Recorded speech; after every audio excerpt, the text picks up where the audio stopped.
Bienvenue dans cette nouvelle édition du Non-Stop Info. Voici les titres de l'actualité. En Éthiopie, les combats dans le Tigré ont fait 200 000 déplacés dans la région éthiopienne d'Amara. L'aide alimentaire peine toutefois à arriver malgré la famine. Les responsables éthiopiens accusent les humanitaires de favoriser la circulation d'armes chez les rebelles.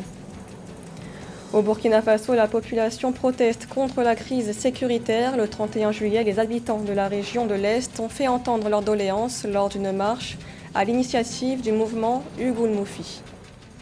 Et puis la Namibienne Christine Mboma a remporté la médaille d'argent au JO à Tokyo. En finale du 200 mètres, elle signe le meilleur chrono féminin africain de la discipline. Mais d'abord, le Mali reçoit une délégation tchadienne à Bamako, la capitale. 4 membres du comité chargé de nommer les futurs membres du CNT, Conseil national de transition, sont sur place pour éventuellement s'inspirer du CNT malien et comprendre son fonctionnement. Le CNT malien, organe législatif de transition, a été mis en place à la suite du coup d'État militaire du 18 août dernier. Celui-ci compte 121 membres, le Tchadien en aura 93. La délégation a également rencontré le président Assimi Goïta. En Éthiopie, les combats dans le Tigré ont fait 200 000 déplacés dans la région éthiopienne d'Amara. Selon l'ONU, les humanitaires déplorent un accès difficile de l'aide au Tigré, perturbé par l'insécurité et les blocages administratifs. Les responsables éthiopiens les accusent toutefois de favoriser l'armement des forces rebelles dans la région. Philomène Tine.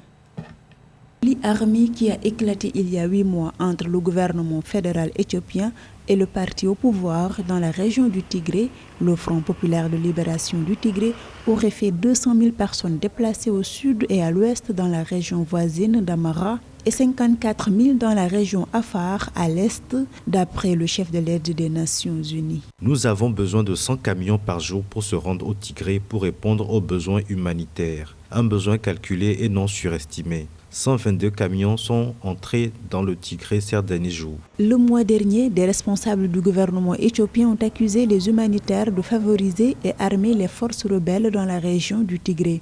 L'ONU condamne fermement ces accusations dangereuses à l'encontre des travailleurs humanitaires au Tigré, région où l'aide alimentaire peine à arriver malgré la famine. Les forces tigréennes ont toujours voulu une médiation internationale par rapport à cette crise, car militairement, les troupes d'Addis Abeba disposent alors des atouts essentiels. L'ouverture notamment d'un couloir diplomatique peut permettre aux forces tigréennes alors de se réarmer et de pouvoir espérer une résistance sur le moyen et le long terme. Alors que Addis Abeba n'a jamais voulu la présence des humanitaires dans cette partie de l'Éthiopie, en estimant que l'Éthiopie n'est pas un pays en crise. Donc, voilà autant d'enjeux qui peuvent justifier alors l'exacerbation de la violence militaire dans cette partie de l'État fédéral éthiopien. Les Nations Unies affirment qu'environ 400 000 personnes vivent dans des conditions de famine au Tigré et que plus de 90% de la population a besoin d'une aide alimentaire d'urgence. À noter que la communauté internationale a appelé les forces tigréennes et les forces amara et érythréennes à une cessation des hostilités pour une livraison sans entrave de l'aide humanitaire. Au Burkina Faso, la population proteste contre la dégradation de la situation sécuritaire. Une marche a eu lieu dans la région de l'Est, initiée par la coalition de la société civile Hugoul Moufi, l'occasion pour les protestataires d'exprimer leurs doléances. Les précisions avec Joël Ballot. Burkina Faso fait face au terrorisme islamiste qui ravage le nord et l'est du pays depuis 2015. Sous le regard impuissant du gouvernement, les populations qui subissent les affres de cette crise ont effectué une marche dans l'est du pays. Objectif, dénoncer un ras-le-bol vis-à-vis des lourdeurs administratives qui peinent à mettre fin à la crise sécuritaire au Burkina Faso.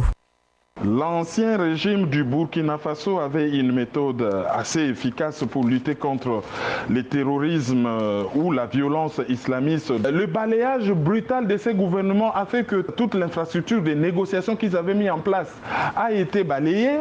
Ce qu'on appelle lenteur administrative avec le nouveau gouvernement n'en est vraiment pas une, mais c'est plutôt que c'est un gouvernement qui est dépourvu, qui est pris au dépourvu et qui balbutie à trouver une solution à cette violence.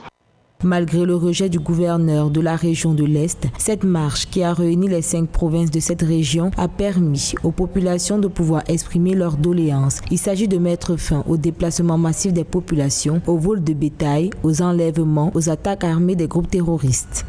Ce que nous constatons sur le terrain jusqu'à aujourd'hui, c'est que de nouvelles vagues de déplacés internes sont enregistrées. Depuis 2 ans déjà, par endroits, les gens ne peuvent plus produire et cette année encore, il y a de nouveaux villages où des agriculteurs ne pourront pas produire parce qu'ils sont menacés par les groupes terroristes. En rappel, le président burkinabé Christian Kaboré a ouvert un dialogue politique avec l'opposition le mois dernier. L'objectif étant de trouver des solutions face à la montée des violences terroristes dans le pays. Au Soudan du Sud, un atelier a eu lieu à Juba entre le gouvernement et la MINUS. L'objectif était d'assurer la protection des civils affectés par les violences intercommunautaires. Après 5 ans de guerre civile, le pays est toujours confronté à des violences, notamment dans la région du Darfour. Kamesh Katapoul. Assurer une meilleure protection des civils, c'était tout l'enjeu d'un atelier organisé entre le gouvernement sud-soudanais et la mission des Nations Unies au Soudan du Sud. Autour de la table des discussions notamment, le ministre adjoint des Affaires étrangères, Deng Do, et Nicolas Haysom, chef de la MINUS. Les 2 hommes ont tous les 2 plaidé en faveur d'une coopération plus efficiente. Cet atelier est primordial pour instaurer la confiance et nous permettre d'ouvrir une nouvelle page sur la manière de coordonner les activités entre les différentes institutions de sécurité de notre pays et la mission des Nations Unies au Soudan du Sud. Les ravages de la guerre civile se font toujours sentir au Soudan du Sud, à l'heure où des retards ont été constatés dans la mise en œuvre de l'accord de paix de 2018. Le pays est miné par les violences intercommunautaires. Ces violences, répertoriées notamment au Darfour, ont provoqué le déplacement de milliers de personnes. Face à cette situation, la MINUS redouble d'efforts pour sécuriser les civils en déployant davantage de patrouilles sur le terrain. Nous sommes, en tant que force, beaucoup plus mobiles que nous ne l'avons jamais été. Nos patrouilles parcourent le pays pour protéger les civils partout où ils peuvent être menacés. Le niveau de menace est répandu dans tout le pays et il est nécessaire que nous ayons cet accès. Outre l'instabilité de la situation sécuritaire, le pays est aussi en proie à une crise alimentaire de grande ampleur. Selon l'UNICEF, plus de 8 millions de personnes nécessitent une aide humanitaire d'urgence, dont près de 4,5 millions d'enfants. Le Programme alimentaire mondial estime de son côté qu'au moins 60% de la population est en situation d'insécurité alimentaire. En République démocratique du Congo, la grève des médecins est suspendue depuis ce mercredi 4 août. Un accord a été signé mardi entre le gouvernement et les 2 principaux syndicats de médecins du secteur public. Depuis le 12 juillet dernier, ils réclament la régularisation de la situation administrative d'environ 5 000 de leurs collègues ou encore une hausse des salaires. Le corps médical attend de voir si le gouvernement respectera ses promesses concernant le volet pécuniaire dans le cadre du budget 2022.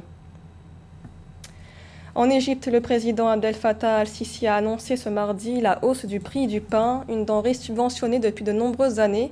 La mesure, qui entre dans le cadre d'un programme de réforme économique, est particulièrement contestée par la population. Corinne Eon.